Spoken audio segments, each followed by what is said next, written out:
Well, that's not good. Welcome, fellow seekers of steel. Today we are taking a look at the CRKT Clever Girl, which is one of the most used pieces in my entire collection. And if I wanted to give it a short introduction, I would just simply say, this is my tactical kitchen knife. And ever since I started traveling from country to country, it has become my number one tool for prepping meals. I highly appreciate its upswept Persian blade with a 5-inch long cutting edge, which is probably the best geometry for slicing meat. On top of that, the Clever Girl is also a great option if I need something for self-defense, in case my lunch wanted to fight back. But all jokes aside, I think this is easily one of the best knives CRKT has ever made. It was designed by Austin McGlaun, a US war veteran who spent 3 years in Iraq, which is the place where this blade chip traditionally comes from, and he basically forged this idea into a modern tactical fixed blade. However, the Clever Girl comes with some pretty heavy trade-offs, and it's definitely not a do-it-all bushcraft fixed blade. Because of its long and narrow design, it is unfit for chopping wood, and because of the deep hollow grind, it can't really make feather sticks either. So if I pick this knife for camping, I usually balance it out with a small axe, like this puppy from Shred. CRKT makes two versions of the Clever Girl. This classic black one with plain edge, and there's a more recent one with blue scales and serrations.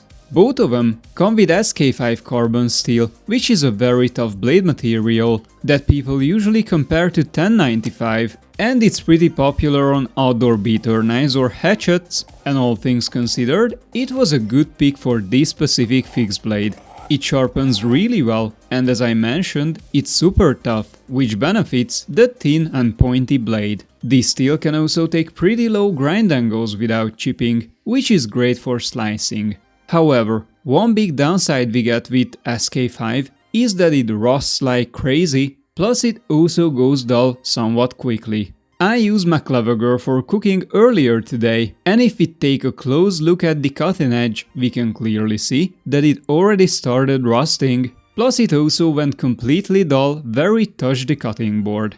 So, in comparison to MagnaCut, S35VN and other modern tough steels like CPM 3V, which is my big favorite by the way, this knife requires a lot more maintenance. Basically, I need to sharpen the edge before each use, and then I need to make sure that my knife is squeaky clean when I tuck it away. But in exchange, the Clever Girl comes with a really good price tag, and I bought mine on sale for about $80, which is really affordable nowadays.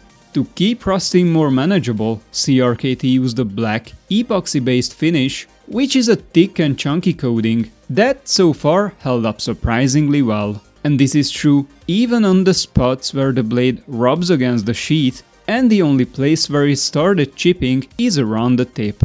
With all that said, I think this black epoxy finish was a good choice from CRKT, and it makes my badass kitchen knife even more tactical, which definitely comes in handy when I need to covertly raid the fridge during the night. Another thing that I really like about the Clever Girl is the handle, because it has a natural shape completely free from hot spots. It is also much longer than what we usually get on other 5-inch fixed blades, which comes with two big advantages. First, it shifts the balance toward the handle, that makes the knife easier to handle, and it also gives me more functional grip area in case I wanted to use it with gloves. Plus, the CNC milled G10 scales have some really nice texture, and their pattern is actually super thoughtful. The way they were cut supports my hand in both directions. If I need to push on the knife, this top area melts into my palm, and when I pull it backwards, it catches into my fingers. And to be honest with you, I'm surprised that this kind of sculpting is not more common on knife scales, because it's simply phenomenal, so the Clever Girl has a rock solid grip even if my hands are slippery. And last but not least, the lanyard hose pointy end also doubles down as a glass breaker, which yet again screams tactical kitchen knife. My only gripe with the Clever Girl is the cheap thermoplastic sheet it comes with, which out of the box worked just fine, but shortly after it started to expand, and eventually it got to a point where the knife simply slides freely in and out. Well, that's not good. And if this wasn't enough, the plastic can't even keep itself on the knife, which is seriously a big issue. Back to the kitchen. The idea behind this sheet would be nice if it was made from a better material, because the pancake design allows different mounting options.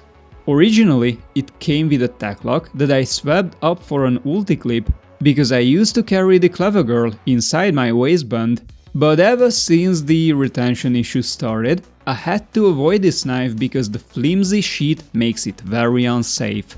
And besides this one issue, the Clever Girl is still an amazing knife, so I'll soon make a Kydex sheet to keep it around. But until that happens, I just simply carry this Winkler belt knife, which is my other big favorite.